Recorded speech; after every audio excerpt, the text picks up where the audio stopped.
আসসালামু আলাইকুম রহমতুল্লাহ। আশা করি সবাই ভালো আছেন। আজকে এই ভিডিওটি তৈরি করার উদ্দেশ্য হলো গতকালকের একটি ঘটনাকে কেন্দ্র করে।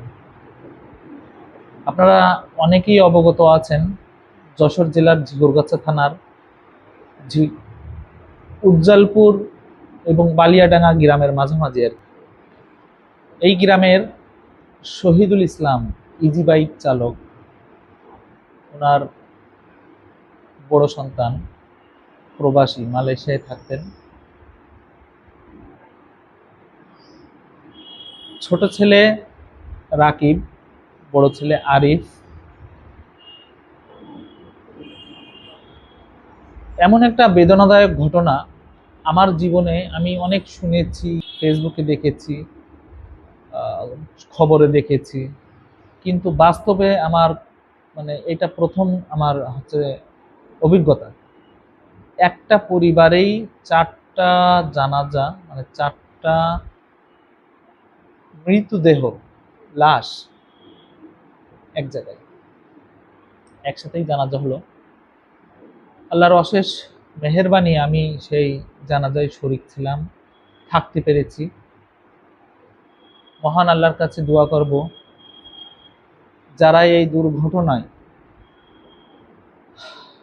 মৃত্যু বরণ করেছেন তাদেরকে মহান আল্লাহ রাব্বুল আলামিন অবশ্যই অবশ্যই যেন শহীদি মৃত্যু দান করেন এবং তাদের সার্বিক গুনাহ খাতাকে ক্ষমা করে দিয়ে জান্নাতুল ফিরদাউসে থাকার একটা ব্যবস্থা করে দেন। এটা আমার মনে রাখো। গতকালকের যে ঘটনাটা আপনাদের সাথে আমি শেয়ার না করলেই পারছি না, সেটা হচ্ছে, আমি ঘটনাটা একটু গোড়া থেকে বলি। আরিফ আরিফ ছেলেটা প্রবাসে, তার বয়স হলো 11 বছর। আপনারা একটু ঘটনাটা বুঝার চেষ্টা করবেন, উপলব্ধি চেষ্টা করার চেষ্টা করবেন। প্রবাসে মালয়েশিয়ায় তার জীবন কাটিয়েছে 11 বছর। 11 বছর কাটানোর পরে তার জন্য পাত্রী দেখা কমপ্লিট। সে দেশে আসলে তার বিয়ে হবে। এমত অবস্থায় সে যখন দেশে আসার একটা পরিকল্পনা করলো, আপনারা জানেন ঝিগরগাছা আমাদের যশোর থেকে ঢাকার দূরত্ব অনেক। আমরা এখান থেকে অনেকে বিমানে আসে, অনেকে বিমানে আসার পরেও ইজি ফিল করে না। আবার অনেকে সব থেকে ভালো যেটা ফিল করে কি, বাসা থেকে অনেক লোকজন, অনেকে 2-3 জন গেলে তারা বাসা থেকে একটা প্রাইভেট অথবা একটা মাইক্রো এটা নিয়ে যায়। যে দুর্ঘটনাটা ঘটলো সেটা হচ্ছে, আরিফের বাসা থেকে আরিফের ছোট ভাই রাকিব, ওনারা হলেন 1 বোন 2 ভাই। বোনের নাম আয়শা, ভাইয়ের নাম আরিফ এবং ছোট ভাইয়ের নাম হচ্ছে রাকিব। আরিফ আমাদের প্রবাসী ভাই যিনি, উনি যেদিন বাড়ি আসতেছেন ভোর সকালে, ওনারা গ্রাম থেকে এখান থেকে একটা প্রাইভেট নিয়ে যাওয়া হয়েছে। সেই প্রাইভেটে আরিফের ছোট ভাই রাকিব এবং আরিফের মা 2 জন এবং আরিফের বোন 3 জন এবং আরিফের ভাগ্নি, আরিফের বোনের একটা ছেলে, ছোট বাচ্চা, আরেকটা মেয়ে। তাহলে একটা গাড়িতে মোট যাওয়ার সময় ছিল 5 জন, ড্রাইভার সহ 6 জন। ফিরার সময় আরিফ সহ 7 জন। আরিফ সহ 7 জন যখন ফিরতেছেন ওনারা, ফরিদপুর ভাঙা যে এলাকা, এই হাইওয়েতে একটি গ্যাস ভর্তি একটি বড় ট্রাক, লরি বলে অনেকে, ট্রাক বলে, এটা দাঁড়াই ছিল, স্টিল দাঁড়াই ছিল, স্টিল, মানে এটা চলন্ত না কিছু না, স্টিল দাঁড়াই ছিল। এখন যে চালক, এই চালকের ঘুমের ঝিমটি আসছিল কি আল্লাহ রাব্বুল আলামিন ওখানেই সবাইকে এই শেষ হায়াত ছিল, আল্লাহই ভালো জানে। এই চালক সরাসরি এই গাড়িটা ওই মানে গ্যাসের যে গাড়িটা, এই গাড়িটার ভিতরে ঢুকাই দিয়েছে। আমি স্ক্রিনে সেই ছবিটি দিয়েছি, আপনারা দেখতে পাচ্ছেন। কি মর্মান্তিক যে ঘটনাটা দেখেন আপনারা, গাড়ির প্রথম যে অংশটা, প্রথম যে ড্রাইভার সহ প্রথমে যে বসে, এই প্রথমে বসা ছিল ড্রাইভার এবং পাশে বসা ছিল আরিফ, আমাদের যে প্রবাসী ভাই। ওনারা তো একেবারেই মানে চ্যাপ্টা হয়ে গেছেন। তারপরে পিছনে বাকি যে কয়জন ছিলেন বসা ছিলেন, আনুমানিক মানে অনুমান করা যাচ্ছে বাচ্চারা ছোট তো, তারা নিচে ছিল, হয়তোবা শুয়ে ছিল। যারাই বসেছিলেন মানে এইভাবে গাড়িটা এইভাবে এসে মানে গাড়িটা ওই গ্যাসের গাড়ির ভিতরে ঢুকে গেছে। আপনারা ছবিটা দেখে অনুমান করতে পেরেছেন। আমাদের ড্রাইভার ভাইয়ের ছবিটা আমি দিয়েছি, আপনারা দেখতেছেন। মহান আল্লাহ রাব্বুল আলামিন ওনাকেও শহীদ হিসাবে কবুল করুক। মানে বেশি বয়স না, অল্প বয়স। ওনার ড্রাইভার সাহেবের বাসা রাজগঞ্জে, যেটা জানা গেছে। ওনার নামটা আমি সঠিক পাই নাই। এখন এই অ্যাক্সিডেন্টটা হওয়ার পরপরই স্পট ডেথ জায়গায় মৃত্যুবরণ করেছেন আরিফ, আর হচ্ছে ড্রাইভার, আরিফের আম্মু এবং আরিফের বোন, বাচ্চা দুইটা এবং রাকিব বেঁচে ছিল। যখন রাকিবকে নিয়ে এই হাসপাতাল ওই হাসপাতাল করা হচ্ছে, তখন এই হাসপাতালে ঘুরতে ঘুরতে অবস্থায় রাকিবের মৃত্যু হয়। বেঁচে আছে শুধু দুটো বাচ্চা। 7জন যারা ফিরে আসছিল সেখান থেকে 5জন অন দ্য স্পট ডেথ, একজন হাসপাতালে ডেথ হয়েছে, মৃত্যুবরণ করেছে। এবং বাকি যে দুইটা বাচ্চা, ছেলে বাচ্চার পাজরা কাটি এখান থেকে ভেঙে নাকি এই পাশে উঠছে, এরকম শোনা গেছে, আমি দেখি নাই অবশ্য। আল্লাহু আকবার।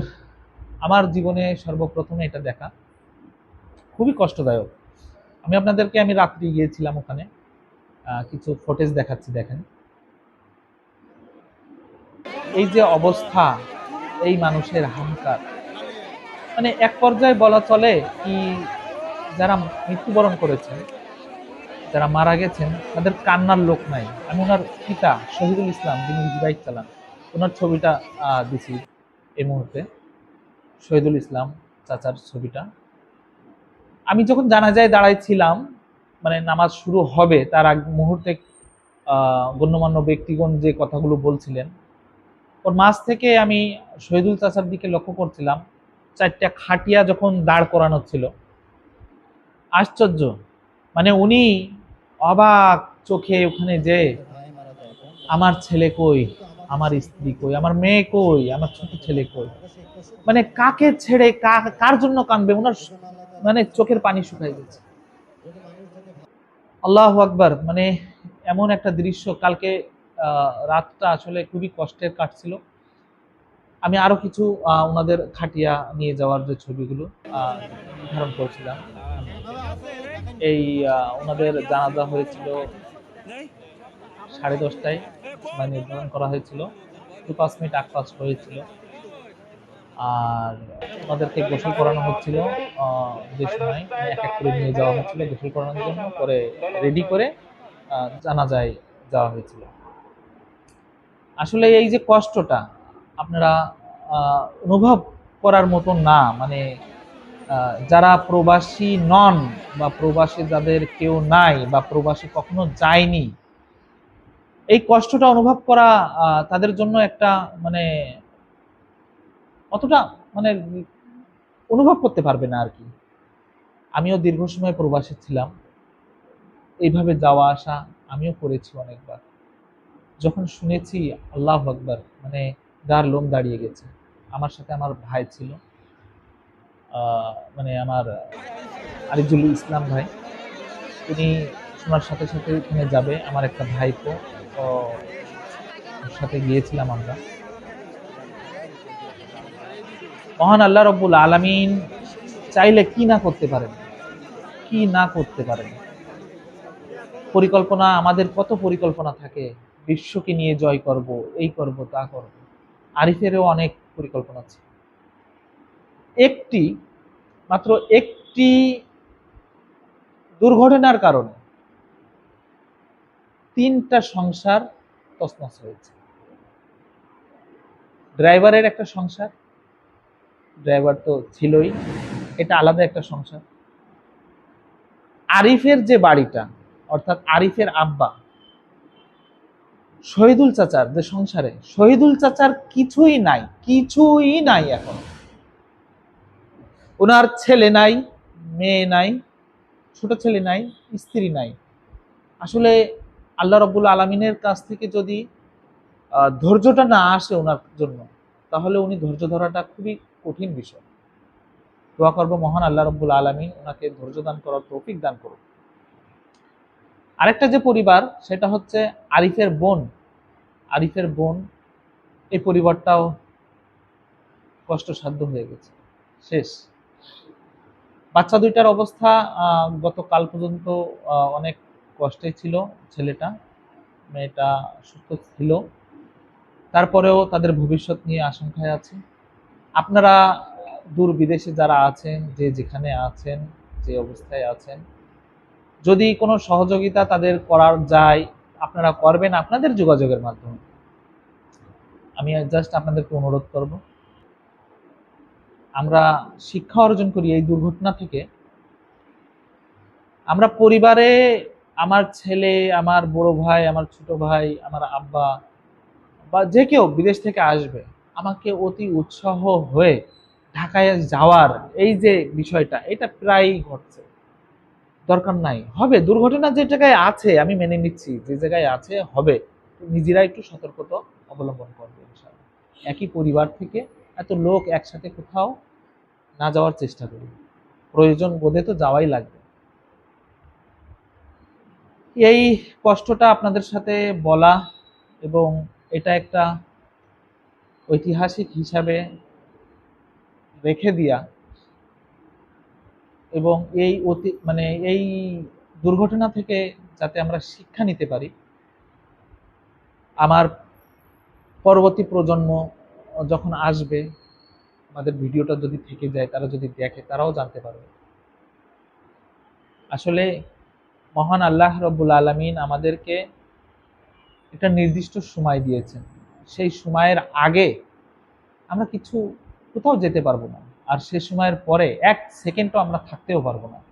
এটা একটা হলো সত্য, বড় সত্য কথা।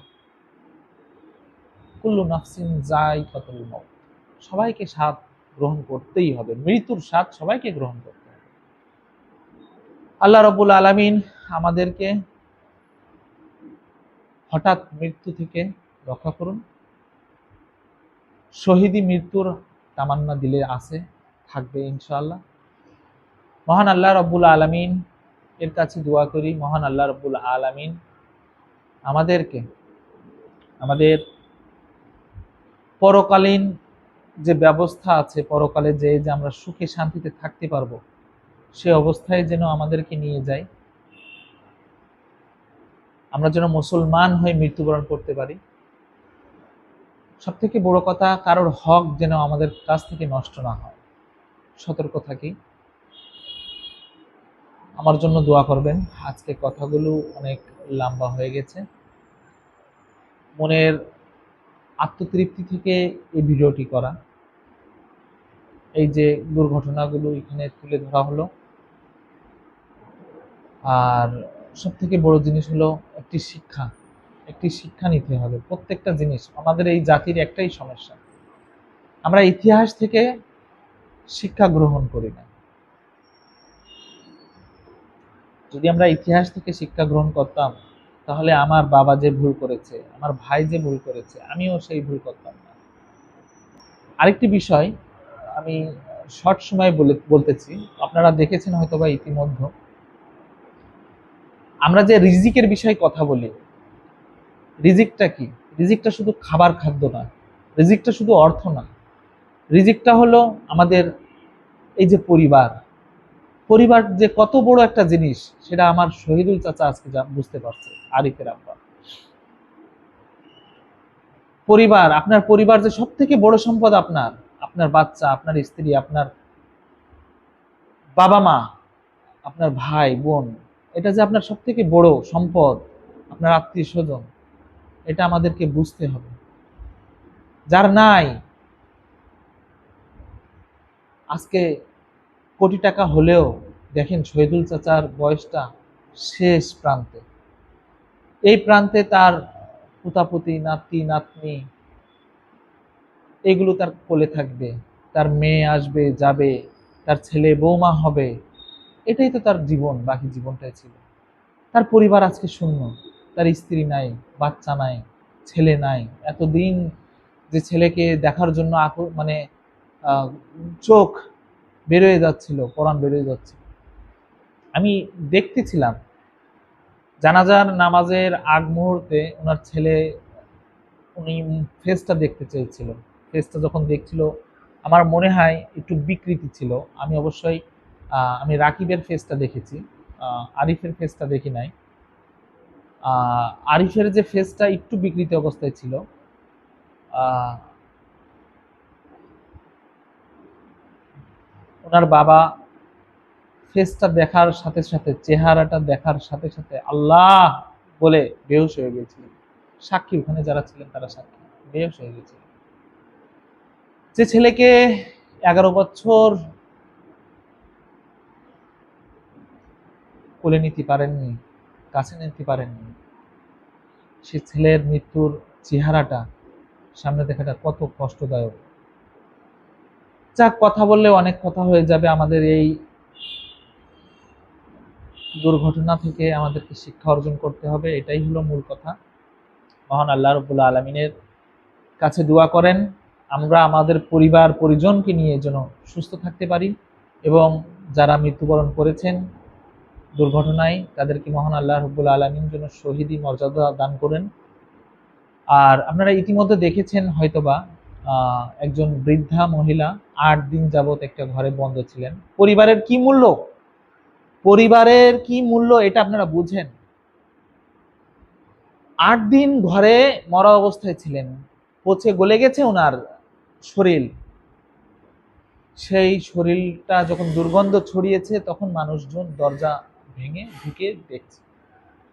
বৃদ্ধা, যে কোনো বৃদ্ধা না উনি, ওনার একজন ছেলে সচিব, একজন ছেলে বিশ্ববিদ্যালয়ের শিক্ষক, আরেকজন ছেলে কানাডা প্রবাসী। ওনার মৃত্যুটা হয়ে যাওয়ার পরে 8 দিন হয়ে গেল, কিন্তু কোনো খবর হয়নি। কতটা নির্মম জাতির লজ্জা এটা। আমরা আধুনিক হচ্ছি, আমরা ডিজিটাল হচ্ছি, আমরা অত্যাধুনিক হচ্ছি, আমরা শিক্ষিত হচ্ছি, আমরা সুশীল হচ্ছি,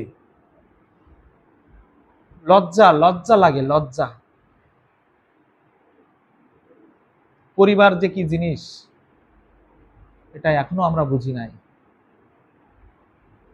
মহান আল্লাহ রাব্বুল আলামিন আমাদের রিজিককে আমাদেরকে বোঝার তৌফিক দান করুক, আমাদের পরিবারের বরকতকে আমাদেরকে বোঝার দান করুক, আমাদের পরিবারকে নিয়ে চলার তার তৌফিক দান করুক। আমরা যেন আমাদের আত্মীয় স্বজন পরিবারের হক আদায় করতে পারি, সে তৌফিক দান করুক। আজকে এই পর্যন্তই, দোয়া করবেন। আসসালামু আলাইকুম ওয়া রাহমাতুল্লাহি ওয়া বারাকাতুহু।